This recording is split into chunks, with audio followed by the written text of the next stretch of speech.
I'm Lesley Close, and this is my brother John Close, about a year after he was born, in London, in 1947. John died, aged 54, on the 26th of May 2003 in Zurich, Switzerland, where he'd gone for an assisted suicide with Dignitas. In this film, I hope to show some of the difficulties my brother faced because he had MND. John had a fairly happy childhood in Oxfordshire and Buckinghamshire, and developed an interest in music in his early teens. In his 20s he took up cycling, often covering long distances in one day. John also got hooked on running and regularly ran half and full marathons. Once he ran almost 70 miles of the Ridgeway footpath in a day and a night. But throughout his 20s, 30s and 40s, music was his main passion, and he played at family gatherings and assorted venues in Milton Keynes, both on his own and with other musicians. He composed hundreds of songs and recorded most of them. John and I were always close. He was an important part of my life, and his diagnosis with MND in March 2001 came as a terrible shock. His symptoms at that time included a slight limp in his right leg, following a couple of years on quinine for night cramps, some difficulty speaking and swallowing, the right side of his tongue was withered, and emotional lability, inappropriate laughing and crying, mostly crying in John's case. About a year after diagnosis, John was evicted from his flat and placed temporarily in a nursing home in Leighton Buzzard. What was supposed to be a very short stay became a nightmarishly long stay. He simply didn't need the level of care offered by the home, but eventually his long wait was over and he was moved into a new disabled person's flat in Milton Keynes. Sadly, the flat had been designed by someone who had apparently never imagined that the occupant might be a wheelchair user. John couldn't see out of the peephole in the front door, he couldn't reach the light switch in the bathroom, and the shower head was just too high. He could just about touch a central heating thermostat, but hanging coats upon the pegs was a problem. Getting items from the kitchen cupboards or using the sink taps was very difficult. Leaving the flat was impossible. He couldn't operate the front door latch to get out. Even when he got out with our help, we then had to do a 90-degree turn in a tiny lobby, wrestle our way through a fire door, and struggle over the outer door threshold. Eventually some, but not all, of the faults were fixed. A remotely controlled door opener was fitted to the flat's front door, but sadly, by this time, John was too weak to leave the flat on his own. John researched MND thoroughly and was always well prepared for the changes he would need to make as the disease progressed. He acquired a wheelchair while he could still walk, and had a peg fitted while he could still take food orally. You can see the peg in use here. Despite daily attention from carers and district nurses, the stoma became crusty at times, weeping and sore-looking, but it didn't cause John too much pain. When it was first installed, he was given virtually no explanation about how it should be used.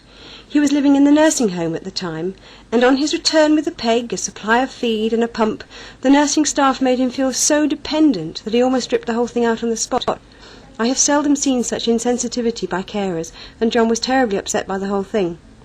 It wasn't until one of the more senior staff pointed out that being hooked up to the pump and feeding the whole bag over 12 hours wasn't the only way to get the feed, that a syringe filled with it could be squirted in almost instantly, the bolus method, that John relaxed and began to see it as a positive step. The positive step it definitely was, preventing him choking on food. If all of that had been explained in advance, how much more positive the whole experience could have been. The extension to his life it actually became, rather than what it appeared at first, a further restriction on his freedom. One of John's favourite hobbies was eating, and whenever he came to dinner I knew there would never be anything left afterwards. But he can no longer swallow, and so in August last year he had this tube-fitted peg. It goes straight into his stomach, so he can take liquid food such as this, which is a mixture of all sorts of things, including chocolate milkshake. He also has to water this way, of course, and there's a little pump you can see here, which he uses during the day to give him a measured quantity of water over the course of the day. This is called enteral feeding, as well as the peg. Cups of tea, coffee going the same way. It would have beer, but it has a disastrous effect on him.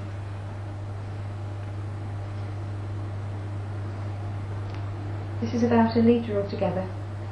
It goes in 60 ml at a time.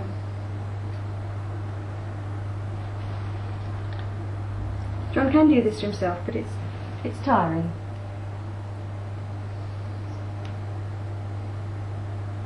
So his living carer will help him when she's here. And we're here on Saturday. Wait a bit.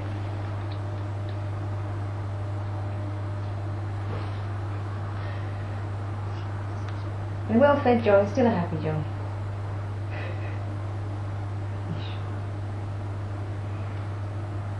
And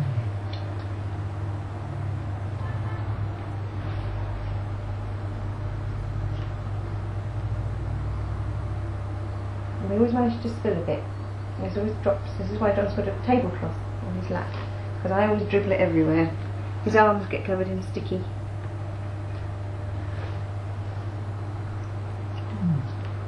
And his stomach gets covered in sticky as well.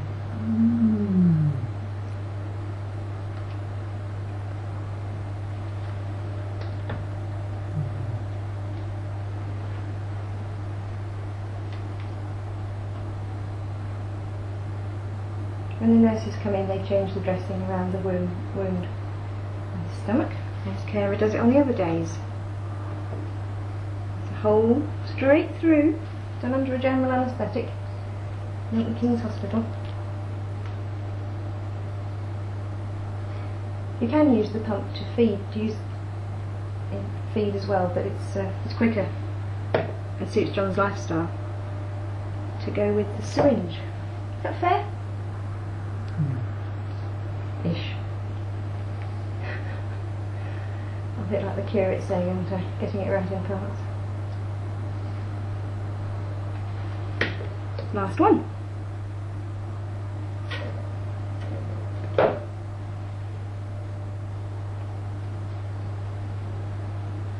little valve, that's what John's opening with his thumb. Little valve that lets it through, and he has to close it off again before I remove the syringe. And that's that. Got some water. By August 2002, when the peg was fitted, John's diet was limited to soft foods like baked potatoes and baked beans and chocolate. His dietitian thoroughly approved of chocolate, as did John. Lots of calories without too much effort and absolutely no choking risk. When he had it fitted, he wasn't in dire need of the peg, but he knew he would be one day and he wanted to be ready for it. At first, the peg was used to supplement his oral diet, but he switched to sole peg feeding when he moved to the flat, because the danger of choking on food when he was totally alone was a risk he wasn't prepared to take. He supplemented the prescribed feed with orange juice, tea and coffee, prescribed water, milkshakes, slim fast drinks, and something called nourishment, which is possibly the most hideous tasting drink in the world, but full of calories, and luckily John only ever tasted it on reflux. He ate as much as he could, but he still lost lots of weight, and by the time he died, I could just about lift him. That meant he'd probably lost about 40% of his original weight, becoming, as the cliché has it, a mere shadow of his former self.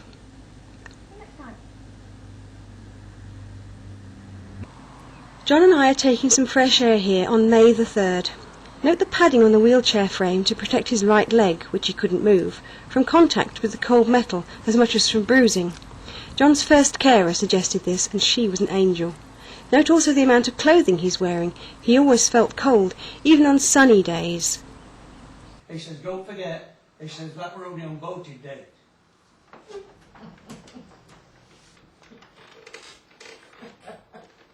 Did you get it? No, get it then.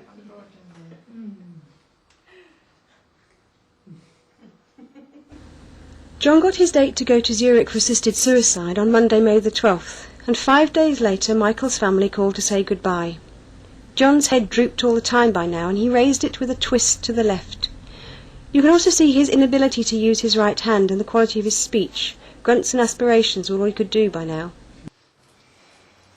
John has to have a rest in the day because he gets so tired. Yeah. And he gets so uncomfortable sitting in this chair all the time as well. We might get ratchet and chuck his effort. It might well do.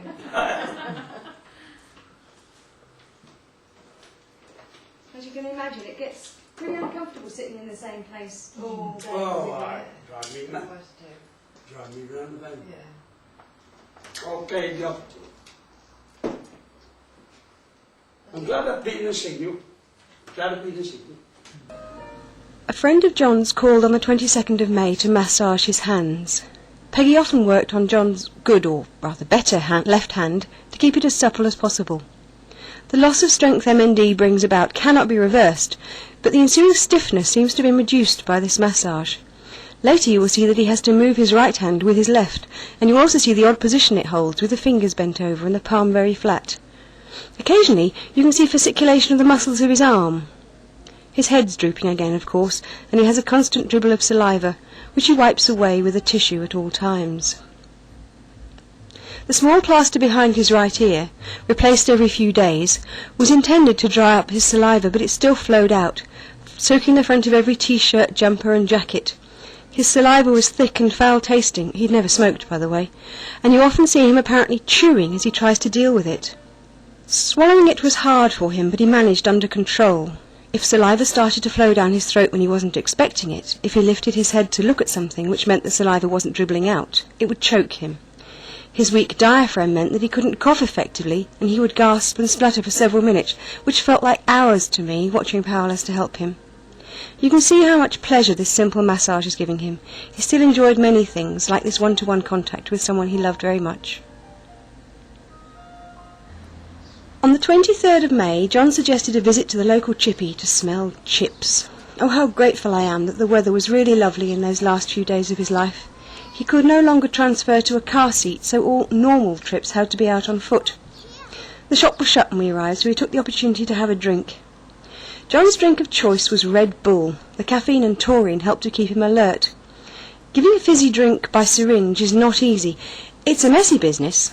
I wiped my hand on John's sleeve at one point, knocking his arm off the wheelchair. But it was worth it from John's point of view, because he could taste his burps. There's extra foam on the wheelchair by now. Both his legs needed the protection and comfort it afforded. Although you cannot see them, there are slats of wood under his feet to support his toes, which would otherwise sag and become painful very quickly. Again, this was suggested by his angelic first carer. He wore slippers for comfort and warmth all the time, which wasn't a problem because his feet hardly ever touched the floor, and when they did, it wasn't for very long. It's Friday, May the 23rd. We've come to Willen, to a chip shop, because John wanted to have a smell of the packet of chips before we go to Zurich on Monday. So here we have chips with salt and vinegar. Take away.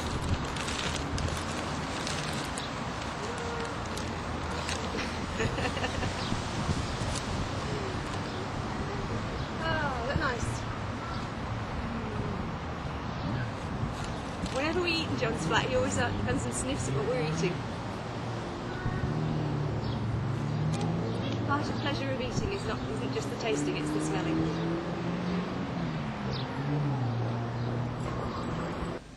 Saturday the 24th of May, the shower chair. This shows the routine John went through every day for the last few months of his life, just to get his bowels moving. John had a prescribed liquid feed, which claimed to be high in fibre, but he still suffered terribly from constipation. He had various medicines to help solve this problem, but the only one that worked was codanthromer, taken at the maximum dose every night. He also took quinine daily because the cramps were a continuing problem, but he didn't take any painkillers because they simply made the constipation worse. So even though he had taken his usual dose of codanthromer the night before this film was shot, he still needed to help his bowels get moving. Because he didn't stand or walk, his intestines were not subject to the same physical stimulation that yours and mine get. A physiotherapist showed him some exercises to do every morning before getting out of bed, the only contribution she made that I'm aware of. He couldn't do these exercises himself, of course. While he was lying on his back, we would lift his legs, one at a time, supporting them by the ankle and calf, and pushing and folding them up towards his head and down towards his stomach. By alternating sides and repeating this movement about 20 times per side, we produced a rhythmic massaging action on his gut. After this he would have about half a litre of coffee, strong and black, and about the same of orange juice and hot water mixed, to act as further gut stimulants before we hoisted him out of bed and onto the commode chair. This chair was completely unpadded, and John found this very helpful with the exercises you see him performing here, simple lifts and wriggles. This is about as much movement as he had. He's not being restrained in his lifts, and is in fact trying his hardest to move the content of his gut by moving his body, just as it happens to you and me naturally in our everyday lives. You may have spotted that John is wearing only one sock. This is not an accident. It is true that his right foot was always cold. For instance, he needed a recharged hot pack, one of those wheat in a microwavable bag things, when we got back from a trip outdoors.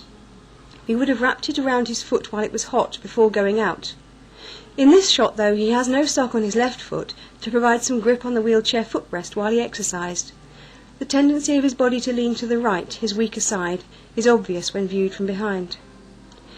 John has a towel between his knees. That's what the blue dangly thing is. We always put this in place when he got into bed to stop his knees rubbing together, and we left it there until we got his trousers on after his shower. He had a very particular pattern to his position in bed. After being hoisted in, flat on his back, we would roll him onto his right side to start with, facing the free edge of the bed. He could then fall onto his back, but he couldn't get back onto his side by himself. Initially, he needed to lie on his side in order to reach for clean tissues and the pee bottle. He had an alarm trigger around his neck at all times, including whilst in bed. When he first lived in the flat alone, he could use this to summon community helpers. They agreed to come unless, when they rang in response, they heard him knocking on the wall to let them know it had been an error. It was very reassuring to know that John had help, even though some kind of code was essential because he couldn't speak. When John got a full-time carer, we realised that he needed a way to call her, so we bought one of those doorbells which have a remote bell you can plug into the mains anywhere in the house, and we hung the pressing part, normally found outside the door, around his neck. Around his neck he also wore the device by which he could open the front door, although he couldn't use the intercom to ask who was there, nor see the normal height spy hole, of course. For John, it was a risky business to live alone as a wheelchair user. For the first few days, until the lock was changed to the remotely operable one, he was forced to leave the door unlocked at all times, as he simply couldn't manage the key. The computer tower below the desk on the left is raised on bricks so that he can reach the buttons on it, and the CD drive. There's no room for it on the desk, and there's every danger of a wheelchair knock making it fall. On the floor it is a great deal safer. Computers were an essential tool for John, a source of great pleasure as well as a vitally important means of communicating with everyone after his speaking voice vanished. John had to have tissues to hand at all times, and there's a box beside him on the desk. These are man-sized tissues, not because he had a big nose, but because they're easier to get out of the larger slot. My pockets were always full of tissues, clean ones on one side and dirty ones on the other, when we were out. We constructed a urinal, just visible through the open bathroom door in the hall, into which he emptied his pee bottle. Standing to pee was quite impossible. To start with, he couldn't get to the loo to empty the pee bottle because of the frame around the loo and his limited arm movement. The frame was removed when he started to use the commode chair you see here, but he continued to use our makeshift disposal point because it was positioned just right. It was made from proper sanitary fittings and an adapted white plastic wastebasket. We positioned it just inside the bathroom door so that he had some privacy. Anyone passing the bedroom window opposite could see in, but not around the corner. I adapted all his trousers. He wore elasticated waist joggers all the time. Zips, of course, were a no-no.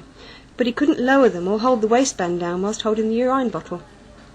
I unpicked the front seam and hemmed the resulting raw edge to give a slit corresponding to the one in the boxer shorts. He had to remember to check and adjust his dress regularly. If you think this sequence of film is boring and protracted, think how dull it must have been to John to start every day this way. Think also of the intimate sensitivity he developed, being able to feel the slightest movement in his gut which signalled a possible bowel movement.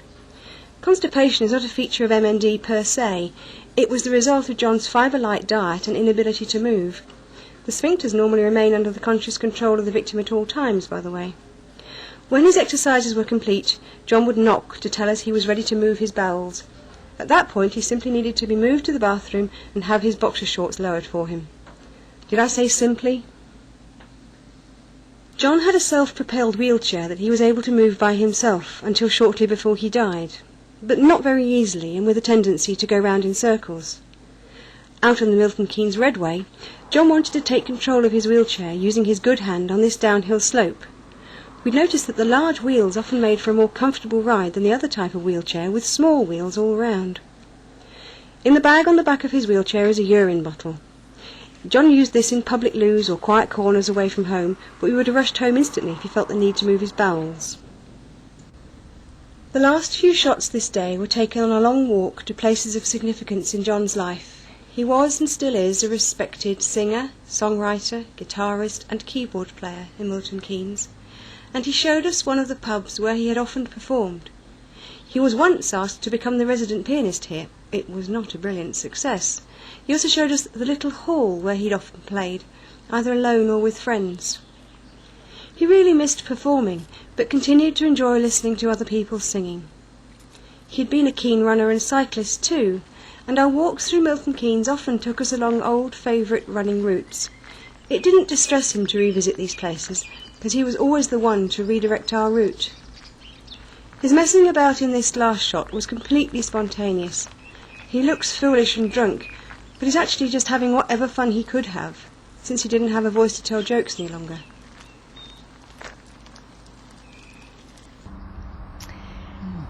It's late afternoon, 2 days before we go to Zurich for John's assisted suicide, and we're going round to the pub here to meet up with a bunch of John's mates for a farewell party to which he's invited them. Some sort of Rastafarian or whatever with that hair.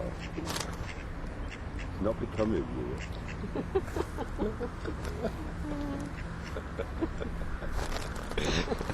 I could see you a mile. Hi John, good to see you. Do you want me to read it? My glasses on to read it as well. Dear John, love and music, these have I lived for, and for a moment in time we shared both. All my love.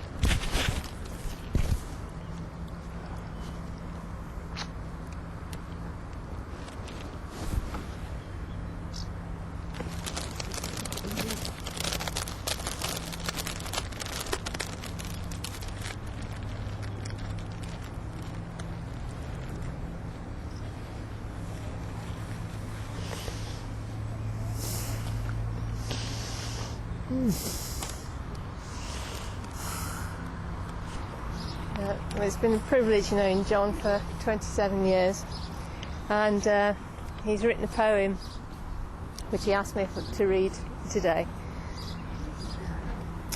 One day I was put on quinine for night cramps permanently. One day I gave up cycling because of problems with my right leg. One day I realised I was talking strangely. One day I was walking by the canal and my right leg was dragging very badly despite the gentleness of the exercise. One day I realised I couldn't walk the half mile to the local shops.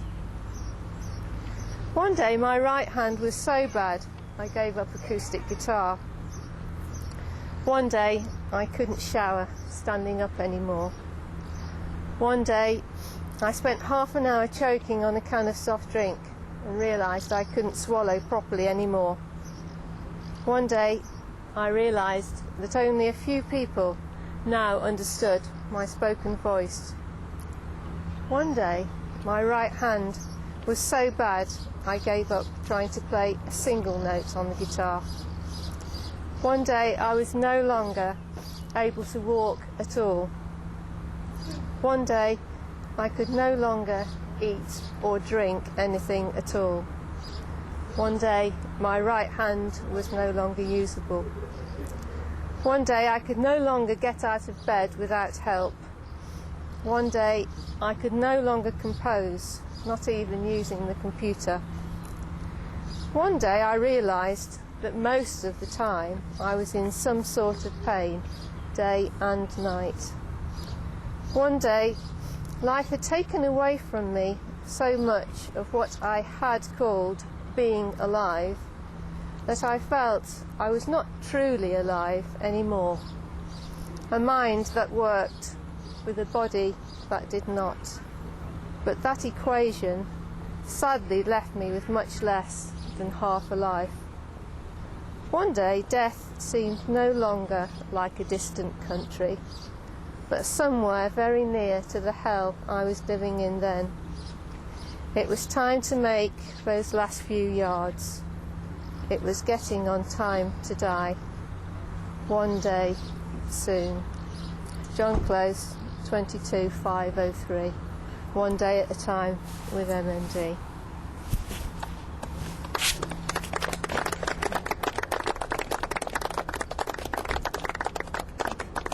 thought when I read the poem, it just outlined so clearly all those little steps that, as friends, I hadn't noticed some of them, and yet he's still got the ability to be here, cracking jokes and making everybody laugh, and with a smile that lights your face up, John. Yeah. About 30 of John's friends gathered to say and sing goodbye. At one point they all sang one of John's best songs, which has become almost an anthem on the folk scene, Star on the Horizon.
Peggy had brought along some beautiful helium-filled balloons for John to release.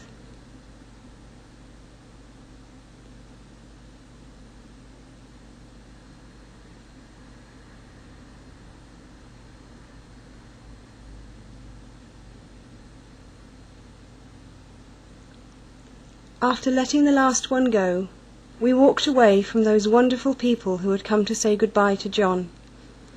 All of them were, without exception, very supportive and understanding of John's decision to go to Zurich for assisted suicide 2 days later.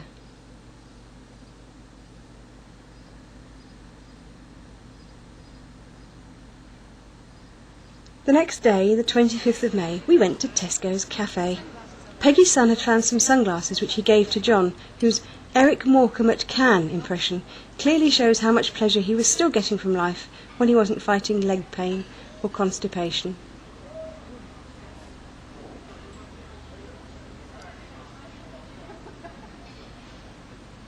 As we walk home afterwards, you can see the extra padding under John's right foot, positioned to protect his leg from the jolts and bumps of perfectly normal pavements. On his right hand he's wearing a mitten with a thumb, which I made from a ski sock, there being no suitable mittens in the shops in May. It was effective and kept his hand warm whilst being very easy to get on and off, much easier than a glove with fingers. I've been to Tesco's in Kingston and we're walking back a long way. And it's a lovely walk. It's John's last day, so we fancied a long walk with some old running routes again. But it started to rain, so John's wearing his impromptu wet weather gear, which is 2 plain plastic bags, one on each foot. Tesco's bag covering his otherwise wet hands, and 2 Milton Keynes Council's recycling bags split up the sides and opened out into a great big flat pink sheet. Very effective. Reasonably effective and free of charge. Doesn't look quite as attractive as one of those all-in-one wheelchair covers that you can buy.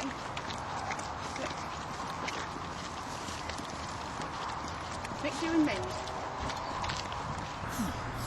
We had to stop to use Ralgex heat spray on John's right leg when it got cold and painful towards the end of the walk. As usual, he has tissues tucked up his jacket front for easy access. With his trouser leg rolled up, you can see how thin his leg is. All that running and cycling had given him very strong muscles, for they were all gone by now. When we set off again, you'll see that the wheelchair is at an odd angle, up on its large rear wheels. This is to absorb some of the shock from the rough surface of the path.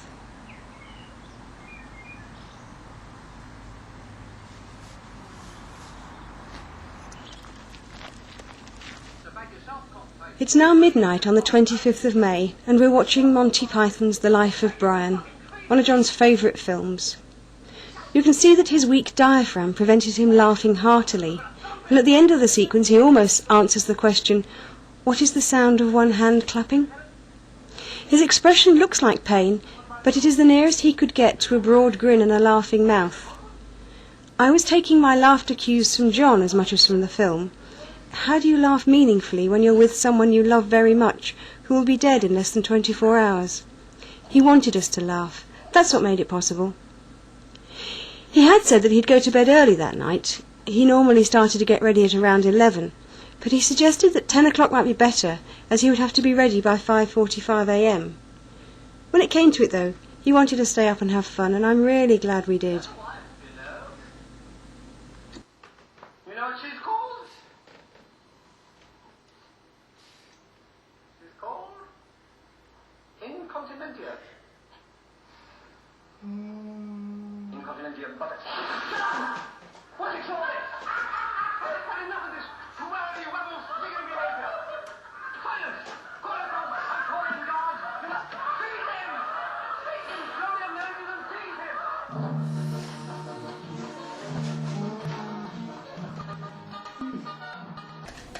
It's now 5:20 a.m. on John's last day.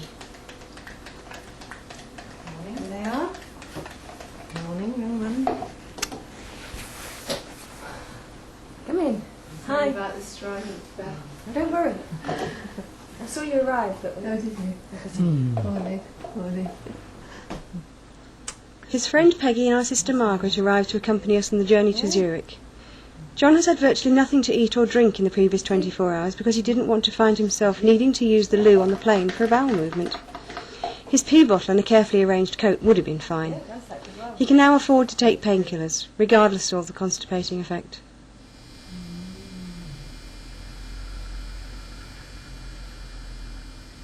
The groaning you heard as the wheelchair taxi arrived is what John's clear and expressive voice had become. We load the van and drive away. Looking at the pictures now, I can see how angry I was, how tense and sad and apprehensive.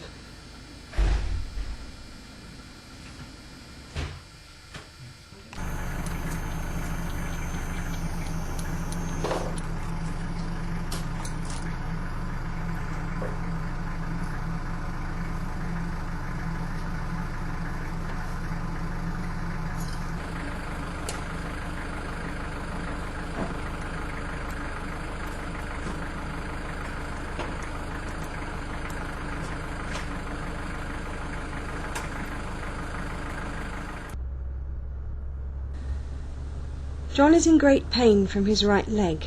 The wheelchair taxi was very good. It's about 6:15 now, and we're on our way to Luton Airport. It's a beautiful morning.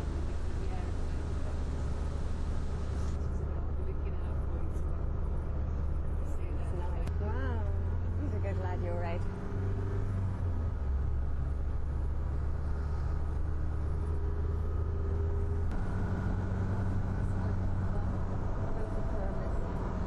Recommended by Pete and Di.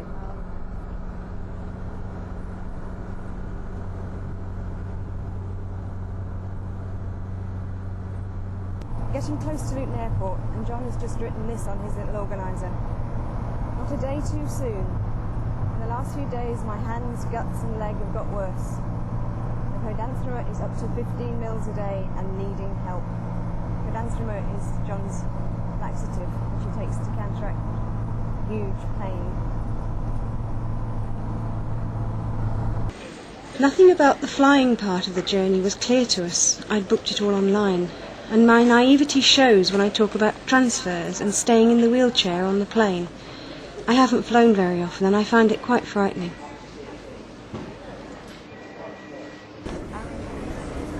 John has just written that this is a cruel and unnecessary journey that he's having to make.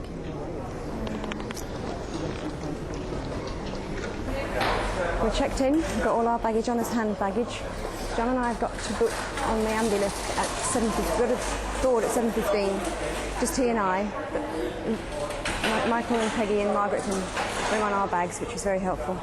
Got the transfer board in case we need to transfer John to an ordinary aircraft seat. I'm hoping he can stay in his wheelchair. We'll be on the plane in less than half an hour, John and I. Number 14, pink boarding card for passports ready for inspection at the gate. There should be no further smoking out and all mobile phones should be switched off before leaving.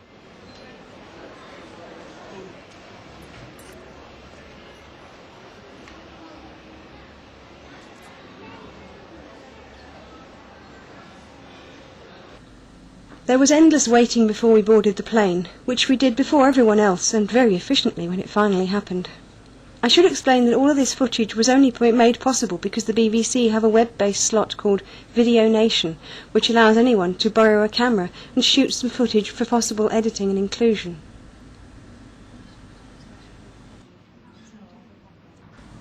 John held my hand and comforted me as I cried on takeoff, and part of my anxiety was caused by my fear of flying.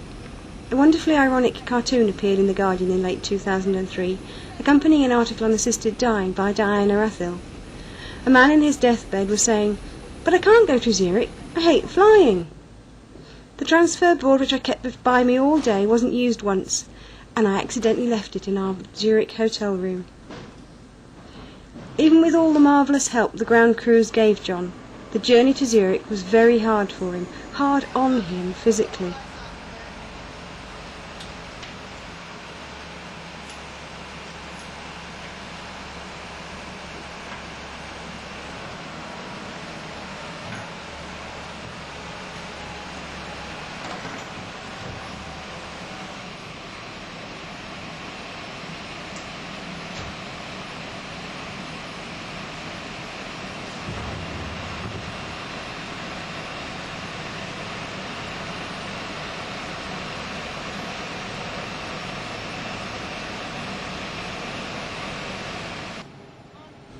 Magically, the pain in John's leg lessened after this initial transfer to his seat. Possibly something was moved as the downward pressure on his hip and pelvis was released by the lift.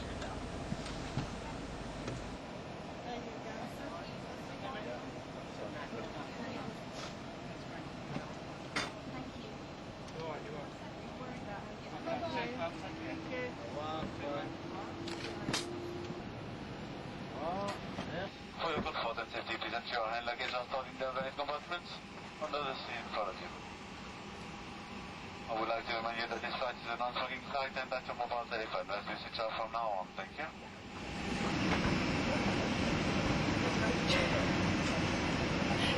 Just went to the end and watched John swimming. Staff lifts are very well done. They were under the arm and around the legs. Really very sensible. He says, "By the way, you can have my seat on the way back." I never don't have to do this again. It would kill me.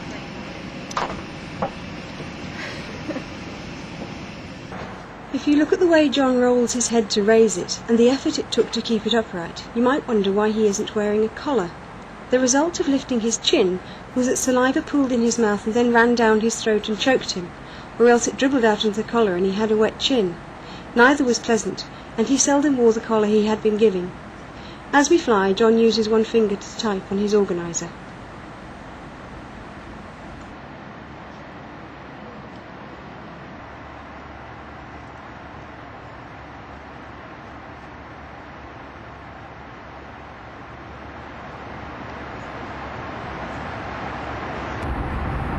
Flying somewhere over France. We haven't crossed Paris yet. We've still got another 40 minutes, 50 minutes to fly. And John's just written that we must use this film to try to get the laws changed on assisted suicide in Britain.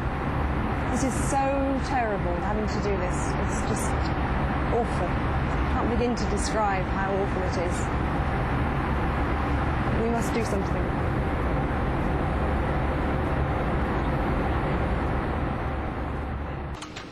We were last off the plane to avoid holding up the other passengers, but they all left within minutes, so the delay was very short.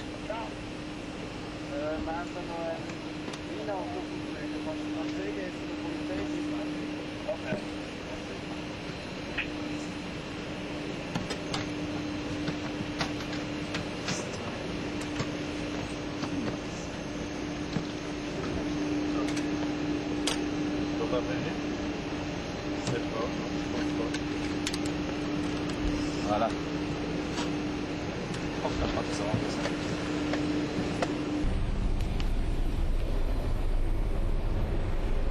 We're off the plane. It's a very efficient transfer to an aisle chair and out into this little bus which is taking us across the terminal. John's brakes are on, he's wobbling about a bit. I hope his leg's not too painful. The bumps on the very long drive from the plane to the terminal made John smile and then cry. Were they tears of pain or unhappiness? I don't know, but I suspect pain, because he asked for painkillers shortly after we got to the terminal. This was a quite inexplicably bumpy journey, considering that we were crossing the apron of an international airport.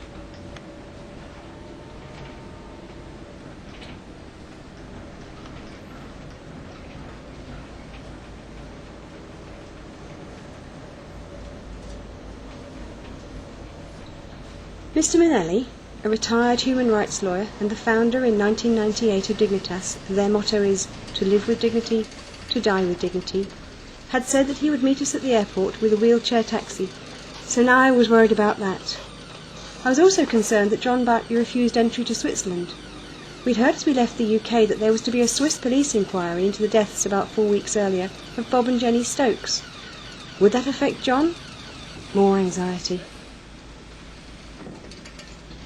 You'll see that I'm pushing the wheelchair with one hand. I had fabulous arm muscles by this time after pushing John so far for so long, but it was still a bit of a struggle. There's Mr. Minnelli to greet us. There are now very few hurdles that John still had to get over. The first, though, was needing the loo. There were no disabled facilities adjacent to the normal ones, and Michael had to take John to the first floor. The loo, when they found it, was full of cleaning materials and equipment. John had to get a passport just for this journey, and he joked when he saw the photo, which I took at home, have you ever tried to get a wheelchair into a photo booth? That the authorities in Zurich would say, sorry, Mr. Close, we only allow alive people into Switzerland. He had a great sense of humour, if rather dark. My big blue folder contains every conceivable piece of paper the Swiss authorities might need. Dignitas wanted birth, marriage and divorce certificates as well as proof of residence.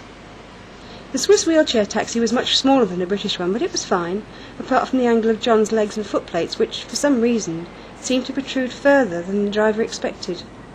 But after suitable adjustments, we were ready to go. We've been met at Zurich Airport by Ludwig Minnelli and this wheelchair taxi, which is big enough to take John, Michael and myself, and the driver. And Peggy and Margaret are going to go with Mr. Minnelli to the office. We'll all meet up again there. We unloaded John at Mr. Minnelli's house in Foch, a beautiful hilltop village outside Zurich, and went inside to complete the necessary paperwork. Mr. Minnelli has installed a lift in his home for his old age, as he put it, and I hope he enjoys using it for many years to come.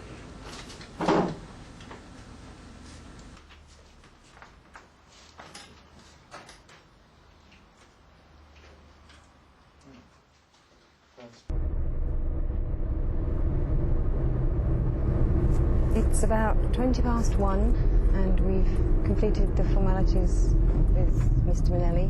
He's explained the procedure in great detail to John. John's given his absolute assurance that this is what he wants to do. We're now on our way to the hospital where we will meet Dr. Hans Ulrich Kuhl, who will write the prescription.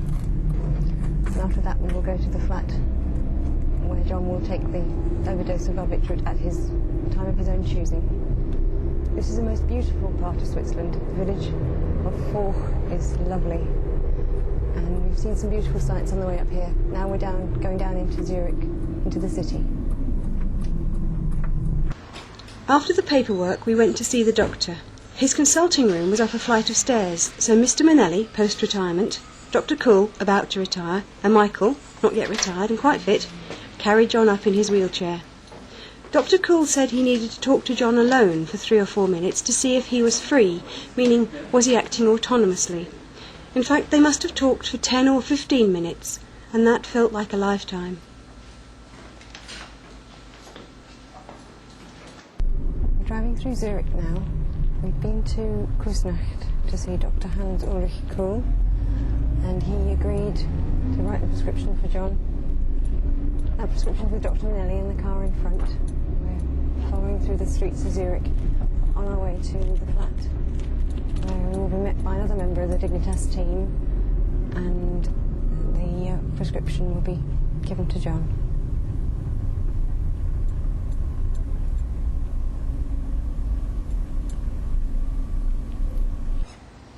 We arrived at the Dignitas flat and were met by Erica Lully, a nurse who works in a hospice. She was with a man who turned out to be her fiancé. They had met when he came to the flat with his terminally ill wife. Dr. Call had asked my sister and me for our opinion on what John wanted to do. We told him that we fully supported John's decision and were happy that his suffering would soon be over. And then the doctor spoke the words that finally set John free. "My first duty as a doctor," he said, "is to preserve life. But I also have this extra duty I can perform here in Switzerland. I am ready to do that for you, and I will write the prescription for you to take to end your life."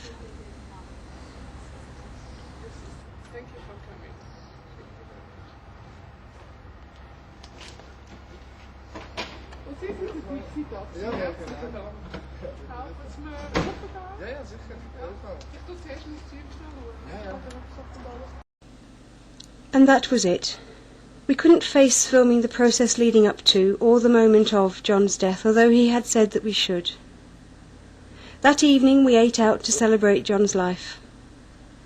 Life isn't the same without John, but he is everywhere you look in our house, and I have talked and written about him so much since he died that he is with me always.